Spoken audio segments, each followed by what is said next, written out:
चलो, हम संविधान में बात कर रहे थे, पिछले क्लास में भाग 2 में बात किए थे नागरिकता, और आज हम बात करेंगे भाग 3 मौलिक अधिकार। भाग 3 क्या चीज है? मौलिक अधिकार। मौलिक अधिकार मतलब वो अधिकार जो आपसे कोई छीन नहीं सकता, है ना, उसको क्या बोलते हैं? मौलिक अधिकार। भाग 3 ये अनुच्छेद नंबर, संविधान के अनुच्छेद नंबर 12 से लेकर कितने में बताया गया है? 35 में बताया गया है ना। मौलिक अधिकार, तो मौलिक अधिकार जो आपका मूल अधिकार है, जिससे आपको कोई छीन नहीं सकता। जब आप इस भारत देश में जन्म लिए हैं, भारत देश में जन्म लिए हैं, तो भारत देश के संविधान, भारत सरकार ने जो आपको अधिकार दिया है, वही क्या कहलाता है? मौलिक अधिकार कहलाता है। और इन मौलिक अधिकारों की बात सबसे पहले की गई थी ब्रिटेन में, कि लोगों को ऐसा अधिकार देना चाहिए जिसको कोई छीन न सके। तो मौलिक अधिकारों की उत्पत्ति कहां से हुई है? ब्रिटेन से। लेकिन सबसे पहले इसको संविधान में जोड़ा गया कहां के? अमेरिका के। सबसे पहले इसको कहां के संविधान में जोड़ा गया? अमेरिका के संविधान में जोड़ा गया। और अमेरिका के संविधान से ही प्रेरित होकर भारत के संविधान में जोड़ा गया क्या? मौलिक अधिकार भाग 3। मैं पढ़ाया था कि जब हम संविधान के स्रोत पढ़े थे तो बताया था कि मौलिक अधिकार कहां से लिया गया है? अमेरिका से लिया गया है, क्योंकि अमेरिका के संविधान में ही मौलिक अधिकार को सबसे पहले रखा गया था, और वहीं से ही भारत के संविधान में मौलिक अधिकार को क्या किया गया है? शामिल किया गया है। ठीक है, लेकिन भारत में मौलिक अधिकार सीधा ऐसे संविधान में नहीं आया। जब भारत क्या था? अंग्रेजों का गुलाम था, तब भी अंग्रेजों से हमने मौलिक अधिकारों का क्या किया था? मांग किया था, है ना। उस समय कोई अधिकार नहीं था। जब भारत जो है अंग्रेजों का गुलाम था, तो ऐसा कोई मौलिक अधिकार नहीं था। भारतीयों ने सबसे पहले ब्रिटिश सरकार से मौलिक अधिकार की मांग 1895 में की थी। सबसे पहले कब मांग की थी? 1895 में, है ना। तो जो ब्रिटिश सरकार है उसके कान में जू तक नहीं देंगा, है नहीं, मंगन जैसे वाले। तो सबसे पहले मांग कब किया? 1895 में। 1895 में भारत के लोगों के द्वारा क्या किया गया? मौलिक अधिकार दो, ऐसा करके मांग किया गया, लेकिन किसी ने ध्यान नहीं दिया।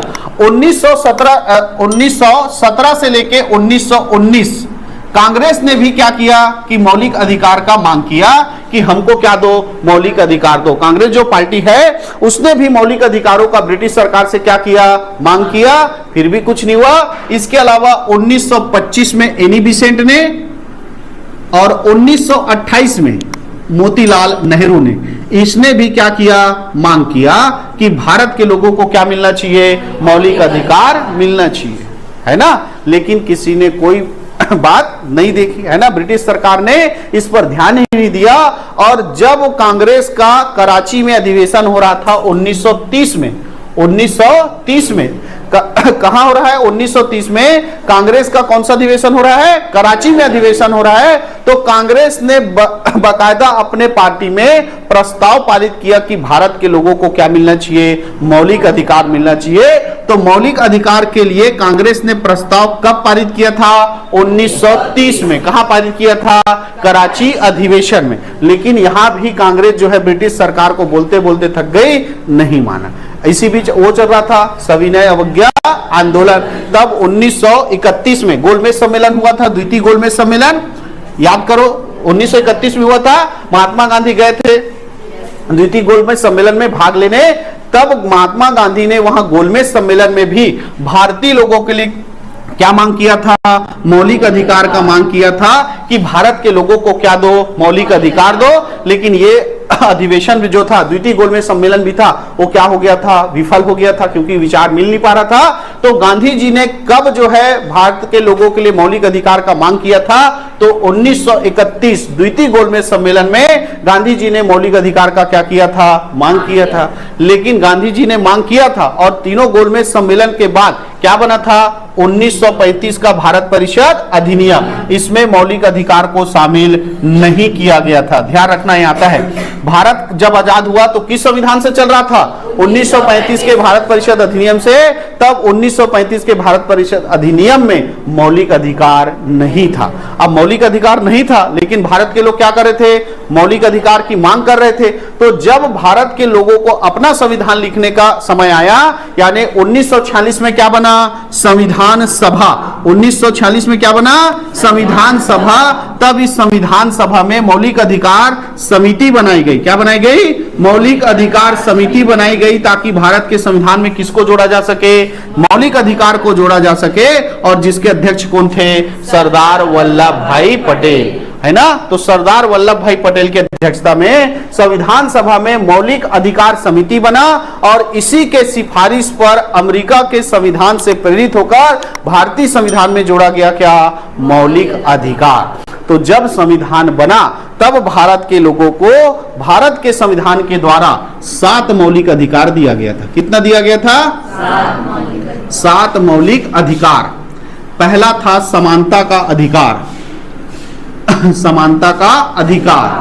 दूसरा था स्वतंत्रता का अधिकार, स्वतंत्रता का अधिकार, स्वतंत्रता का अधिकार, ठीक है।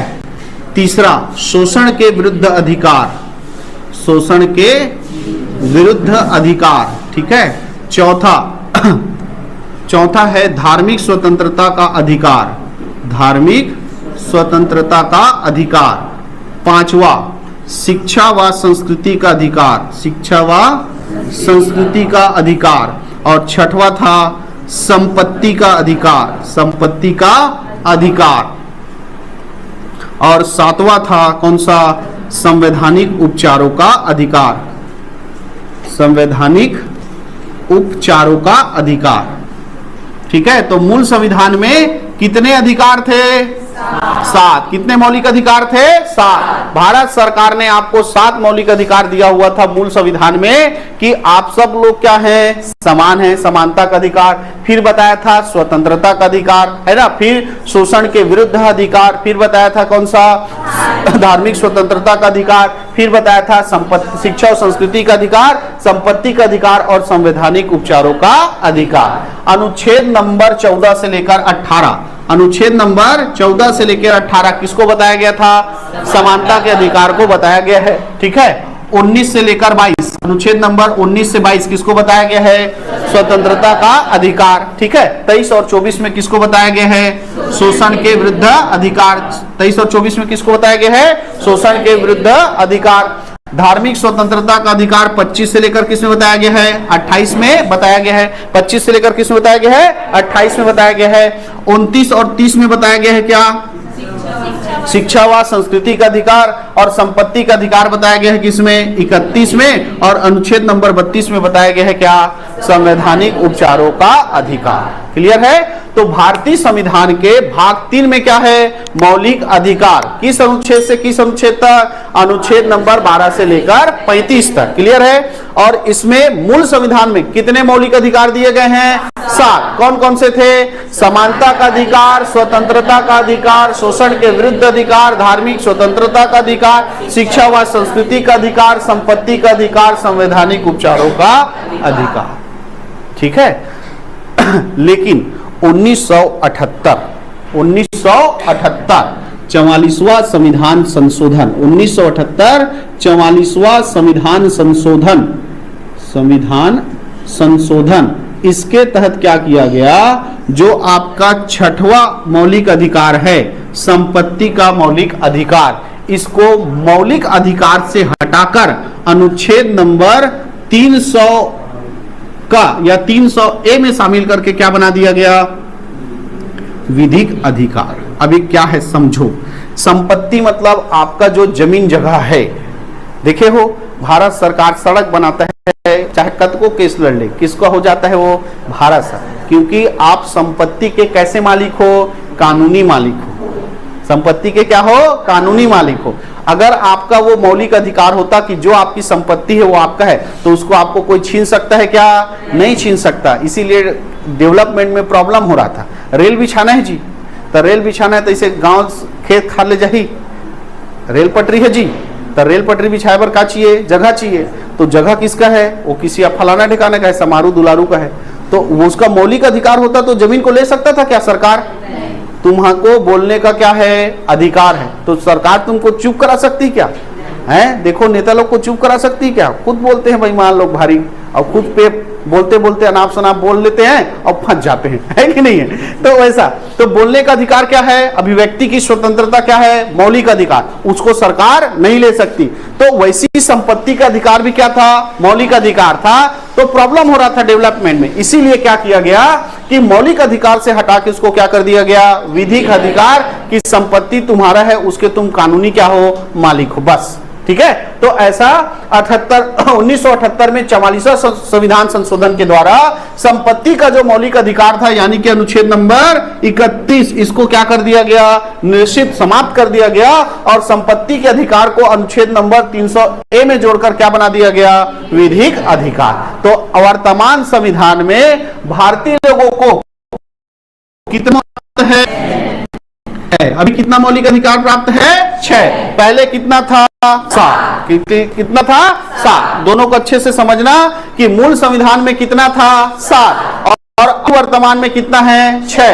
कौन सा समाप्त कर दिया गया है? संपत्ति का अधिकार। कब समाप्त कर दिया गया है? 44वां संविधान संशोधन 1978। ठीक है, डेट के साथ साथ संविधान संशोधन भी याद रखना भैया। 1978 में कौन से संविधान संशोधन द्वारा? 44वां संविधान संशोधन द्वारा संपत्ति के अधिकार को क्या कर दिया गया? समाप्त कर दिया गया। ये बोल सकते हैं कि 44वां संविधान संशोधन के द्वारा हमार जो जमीन है उकर मालिक कौन बन गए? सरकार। हम तो कानूनी तौर पे मालिक हैं, इसीलिए जब चाहे वो क्या कर सकता है? खरीद सकता है ना। तो 44वां संविधान संशोधन 1978 के द्वारा संपत्ति के अधिकार को क्या कर दिया गया? समाप्त कर दिया गया। अब टोटल कितने हैं? 6। एक एक करके पूरा पढ़ें। तो ये चालू होता है कहां से? अनुच्छेद नंबर 12 से। तो अनुच्छेद नंबर 12 में यह बताया गया है परिभाषा। अनुच्छेद नंबर 12 में क्या लिखा है? परिभाषा। यह बताया गया है कि इस भाग में जहां राज्य शब्द का प्रयोग होगा, इस भाग में जहां राज्य शब्द का प्रयोग होगा, तो आप पढ़ोगे कि राज्य जो है ऐसा अधिकार देता है, राज्य जो है आपको ऐसा प्रतिबंध लगाता है, ऐसा इस भाग में पढ़ेंगे। तो राज्य का मतलब केवल छत्तीसगढ़, कर्नाटक, महाराष्ट्र ऐसा नहीं है। यहां पे इसी को बताया गया है कि अब सब जगह तो हर जगह तो नहीं लिख सकते कि राज्य, केंद्र सरकार, भारत सरकार, तो राज्य सरकार, कोई भी संवैधानिक संस्था, गैर संवैधानिक, ऐसा हर जगह लिखते रहेंगे क्या? सप्लीमेंट्री लेना पड़ जाएगा, है कि नहीं? ऐसी भी भारत का संविधान सबसे बड़ा है और बड़ा हो जाए, ऐसे है कि नहीं है? तो इसीलिए आपको पहले बता दिया गया कि जहां पर राज्य लिखा रहेगा उसका मतलब केंद्र सरकार है, केंद्र सरकार की सारी संस्थाएं हैं, राज्य सरकार है, राज्य सरकार की सारी संस्थाएं हैं, जितने भी सरकारी संस्थाएं हैं, है ना, गैर सरकारी संस्थाएं हैं, वो सब निकाय के लिए एक ही शब्द प्रयोग किया जाएगा, उसका क्या होगा? राज्य। तो इसमें क्या बताया गया है? परिभाषा। किसकी परिभाषा? राज्य की परिभाषा। तो इस भाग के लिए राज्य की परिभाषा समझ में आ गया कि जितना भी सरकारी और गैर सरकारी संस्थाएं हैं वहां उसका अर्थ ही क्या है? राज्य। अब मैं बोलूंगा समानता का अधिकार सभी राज्यों में मिलेगा, तो सभी राज्यों में मिलेगा मतलब केंद्र सरकार में भी मिलेगा, राज्य सरकार में भी मिलेगा, यूपीएससी में मिलेगा, चुनाव आयोग में मिले, सब सरकारी संस्थाएं नहीं, संवैधानिक संस्थाएं हैं, है नहीं? जनपद में जाओगे तब भी समान हो, है नहीं? आप जो है किसी भी रिलायंस कंपनी में जाओगे तब भी आप समान हो, ऐसा समानता है नहीं कि वहां पर तुम लड़की हस अलग जा, ते लड़का अलग जा, तेहा लोधी हस तेली, ऐसे करते हैं क्या?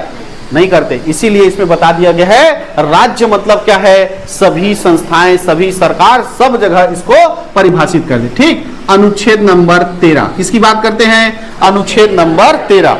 अनुच्छेद नंबर 13 में बताया गया है संविधान लागू होने से पहले भी भारत में कुछ कानून थे। संविधान लागू होने से पहले भारत में कुछ कानून थे। यदि वो कानून संविधान के इस मौलिक अधिकार, किसी भी मौलिक अधिकार को क्या कर रहे हैं? उल्लंघित कर रहे हैं, किसी भी मौलिक अधिकार का उल्लंघन कर रहे हैं, तो वो कानून स्वतः ही क्या हो जाएगा? समाप्त हो जाएगा। स्वतः ही क्या हो जाएगा? समाप्त। जैसे पहले ब्रिटिश सरकार में क्या था? कानून होता था कि यहाँ पर कुत्ते और भारतीयों का आना मना है। पिक्चरों में देखो ना, इसे लिखा रहता था। अब वो संविधान बन गया हमारा, हमको क्या मिल गया? मौलिक अधिकार। तो ऐसा लिख सकते हैं क्या? कुत्ता का लिख सकते हो, है ना, भारतीयों का नहीं लिख सकते। अभी भी लिखा रहता है ना, हमारे यहाँ कुत्ता बहुत खतरनाक है, कृपया बचे, सावधान रहे, ऐसे करके। लेकिन भारतीयों का आना मना है, तो आप क्या कर रहे हो? दुआ भेदी कर रहे हो कि नहीं कर रहे हो? तो ऐसा जो कानून रहा होगा जो मौलिक अधिकार का क्या करता है, उल्लंघन करता है, वो सारे के सारे कानून क्या हो जाएंगे, समाप्त हो जाएंगे, शून्य हो जाएंगे।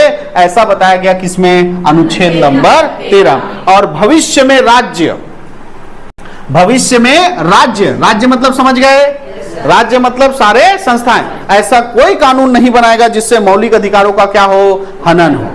ठीक है, मान लो हम शक्ति कोचिंग खोले हैं और यहां बोलेंगे कि केवल और केवल लड़के पढ़ने आएंगे, लड़की नहीं आएगा, है नहीं, केवल और केवल साहू समाज के पढ़े रही, साहू हर सर ऐसे की, है नहीं, तो मैं क्या कर रहा हूं, दुआ भी, ऐसा कानून मैं नहीं बना सकता, है ना, ऐसा कानून मैं नहीं बना सकता। ये भी लिखा है कि इसमें अनुच्छेद नंबर 13। क्लियर है। तो अगर भूतकाल में कोई कानून बना है जो मौलिक अधिकार का क्या कर रहा है, उल्लंघन, तो वो कानून समाप्त हो जाएगा। और भविष्य में राज्य ऐसा कोई कानून नहीं बना सकता जिससे मौलिक अधिकारों का क्या हो, हनन हो। ठीक है। और तीसरा इसी में लिखा है कि यदि आपके मौलिक अधिकार का हनन हो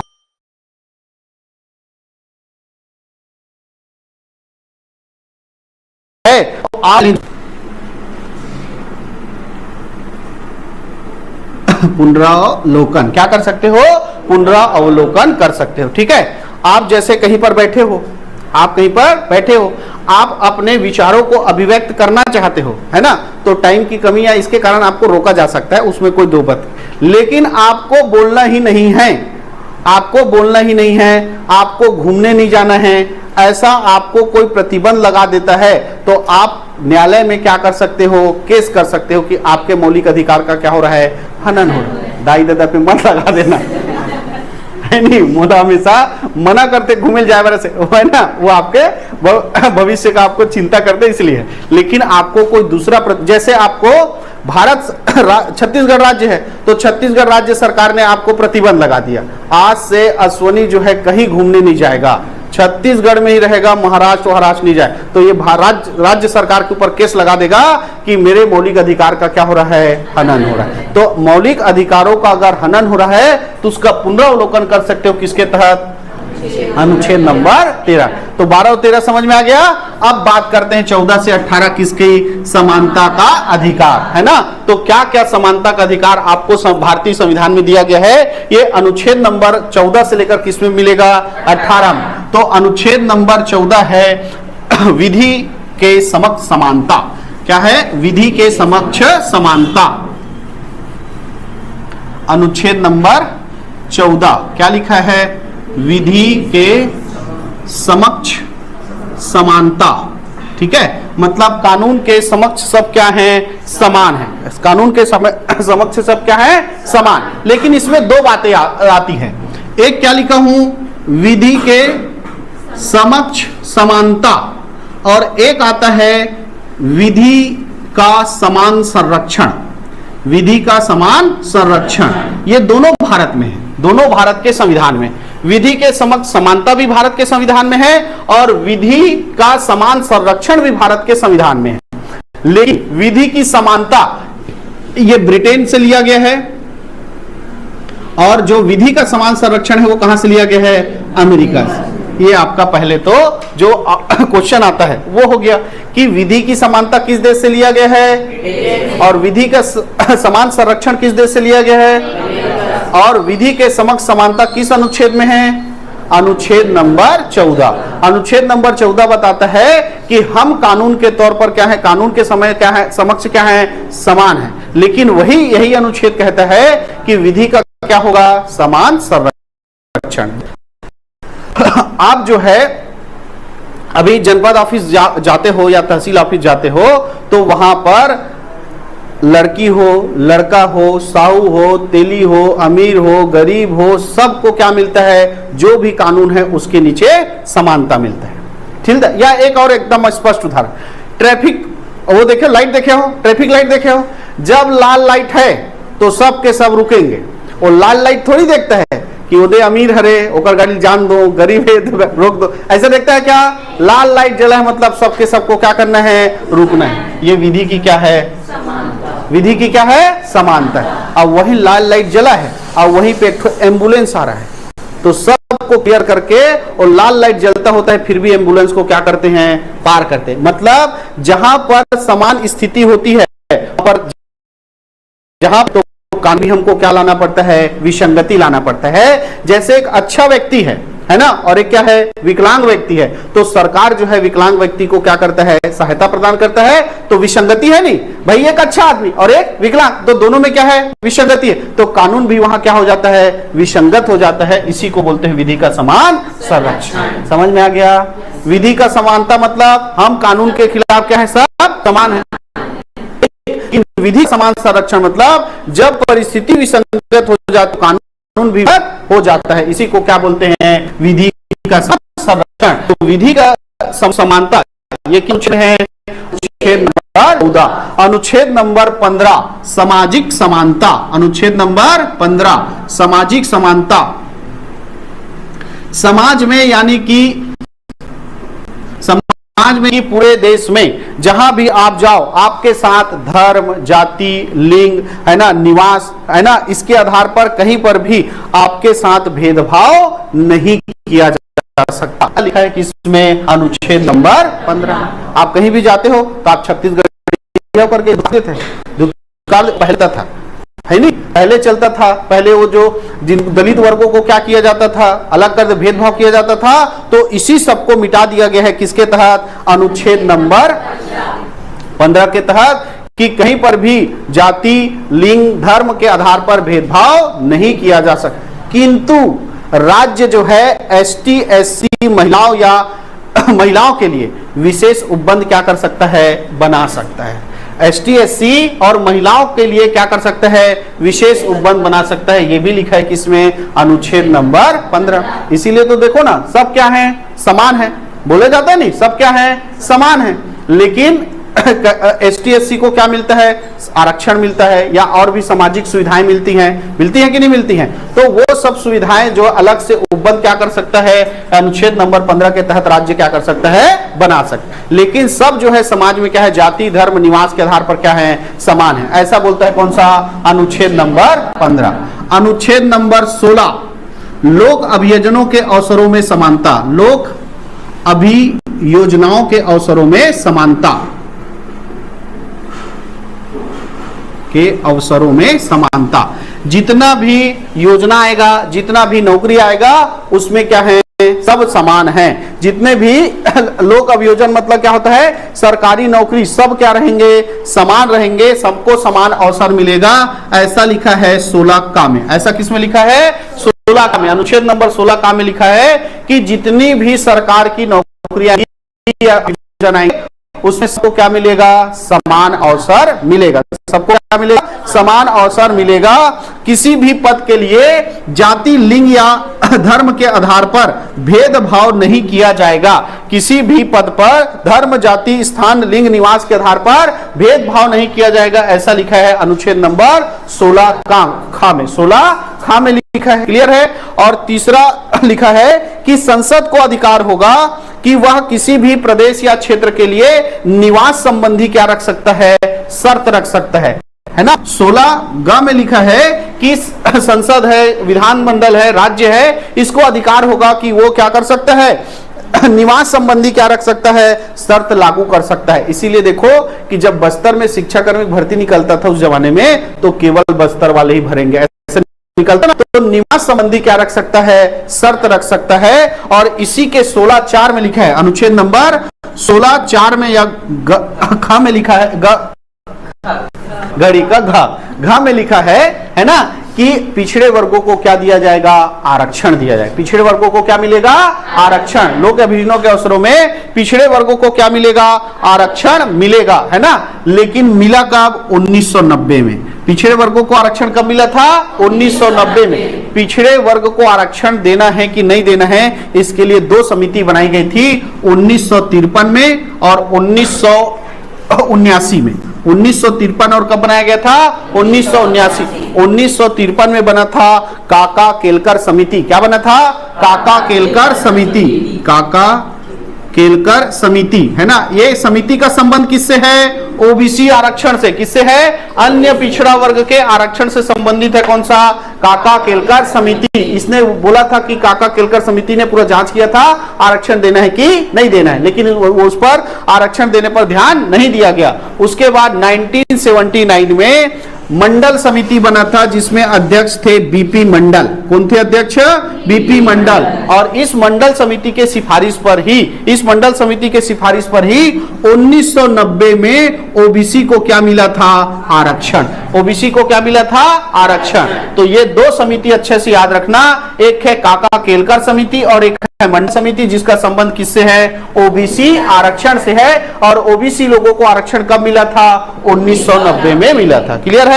और इसी अनुच्छेद जो 16(4) है, देखो 16 क्या लिखे? घ, और इसी के अंदर एक और बनाया गया है का, 16 घ का, या इसको लिख सकते हैं 16(4) का, ऐसा। ठीक है? इसमें एसटी एससी के लिए पदोन्नति और आरंभ में आरक्षण लिखा है। इसमें एसटी एससी के लिए प्रारंभ में और पदोन्नति में भी क्या रहेगा? आरक्षण रहेगा। अनुच्छेद नंबर किसके तहत? 16(4) के तहत। क्लियर है? तो अनुच्छेद नंबर 16 ये कहता है कि जितने भी सरकारी नौकरी है, लोक अभियोजन है, उसमें क्या मिलेगा? सबको समान अवसर मिलेगा। मिलता है कि नहीं मिलता है? कहाँ मिलता है? आरक्षण मिलता है, क्योंकि आगे लिखा है ना कि 16(4) में क्या लिखा है? ओबीसी को आरक्षण मिलेगा। और 16(4) का में लिखा है कि एसटी एससी को प्रारंभ में और पदोन्नति में भी क्या मिलेगा? आरक्षण मिलेगा। क्लियर है? अगर इसी का 16(5), इसी का 16(5), ये 16(1), 16(2), 16(1) में क्या था कि सबको समान अवसर मिलेगा। 16(2) में क्या था कि किसी जाति धर्म लिंग के आधार पर भेदभाव नहीं किया जा सकता, है ना।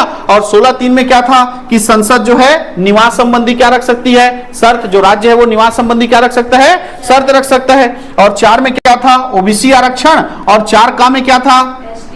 एसटी एससी आरक्षण। और 16(5) में है कि राज्य जो है, राज्य मतलब समझ गए? हाँ, राज्य जो है किसी भी धार्मिक और सांप्रदायिक संस्था के लिए उस धर्म के व्यक्ति को क्या कर सकता है? नियुक्त कर सकता है ना। मान लो कोई धार्मिक संस्था है ना, अब उसमें उसी धर्म के व्यक्ति को क्या कर सकता है? नियुक्त कर सकता है। वहां पर कोई भेदभाव वाला बात नहीं रहेगा। क्लियर है? तो किसी भी धार्मिक और सांप्रदायिक संस्था में उसी धर्म के लोग को क्या नियुक्त कर सकता है? राज्य। ऐसा लिखा है किसमें? अनुच्छेद नंबर 16(5). क्लियर है? तो अनुच्छेद नंबर 16 जो लोक अभियोजनों के अवसरों में समानता देता है, वो बताता है कि 16(1) में सभी लोग क्या है? समान अवसर मिलेगा।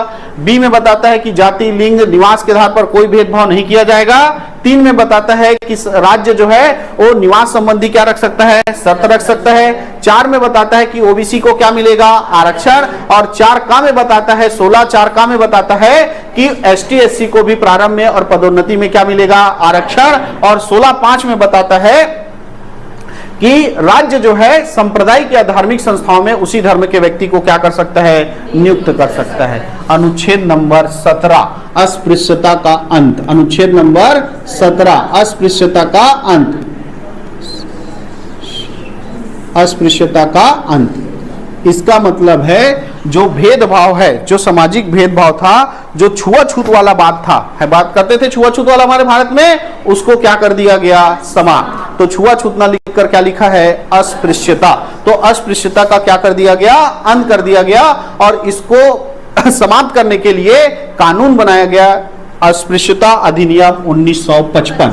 अस्पृश्यता अधिनियम 1955, अधिनियम 1955। ठीक है? और साथ ही बनाया गया है समान सिविल अधिकार संरक्षण अधिनियम। क्या बनाया गया है? सिविल अधिकार संरक्षण अधिनियम। ठीक है? तो 1955 में क्या बना? अस्पृश्यता अधिनियम 1955। और साथ ही बनाया गया सिविल अधिकार संरक्षण अधिनियम 1955, जिसमें संशोधन किया गया था 1976। तो अभी हमारे देश में लागू है कौन सा? सिविल अधिकार संरक्षण अधिनियम 1976। क्लियर है? जिससे भारत में पूरा भेदभाव क्या हो गया? समाप्त हो गया। छुआछूत क्या हो गया? समाप्त हो गया। क्लियर है? अनुच्छेद नंबर 18 लास्ट है आज का। अनुच्छेद नंबर 18 उपाधि का अंत। उपाधियों का अंत। उपाधियों का अंत मतलब देखो, जब ब्रिटिश सरकार था तो केसरे हुन की उपाधि, राजा राम मोहन राय को राजा की उपाधि, ऐसा मिलता था कि नहीं मिलता था? ऐसे सारे उपाधियों का क्या कर दिया गया? अंत कर दिया गया। केवल सेना और विद्या से संबंधित, शिक्षा से संबंधित जो उपाधि थे उनको छोड़कर बाकी उपाधियों को पूरा क्या कर दिया गया, समाप्त कर दिया गया। बाकी उपाधियों को क्या कर दिया गया, समाप्त कर दिया गया। क्लियर है।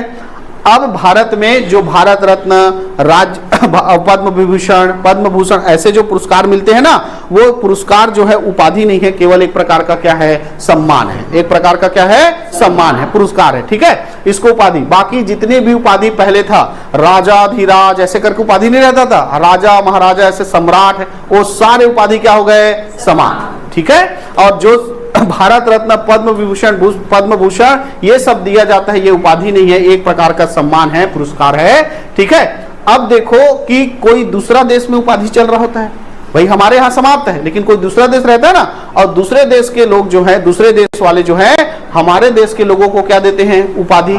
तो लेना है, नहीं लेना है, टेंशन है कि नहीं है। इसको भी बताया गया है इसी अनुच्छेद में कि यदि आपको किसी दूसरे देश की क्या मिलती है, उपाधि, तो आपको पूछना पड़ेगा सियान से। और हमारे देश के सियान कौन है, घर में पूछता नहीं, दूसरा कुछ देते था, ले नहीं लो पापा इसी की मम्मी करके, सियान से पूछ। वैसी ही आपको दूसरे देश का उपाधि मिल रहा है तो देश के सियान से पूछना पड़ेगा, जो कौन है, राष्ट्रपति। तो दूसरे देश की उपाधि लेने से पहले किसको पूछना पड़ता है, राष्ट्रपति को। अनुच्छेद नंबर किसके तहत, 18 के तहत। तो इतना सारा समानता मिला है किस अनुच्छेद नंबर 14 से लेकर 18।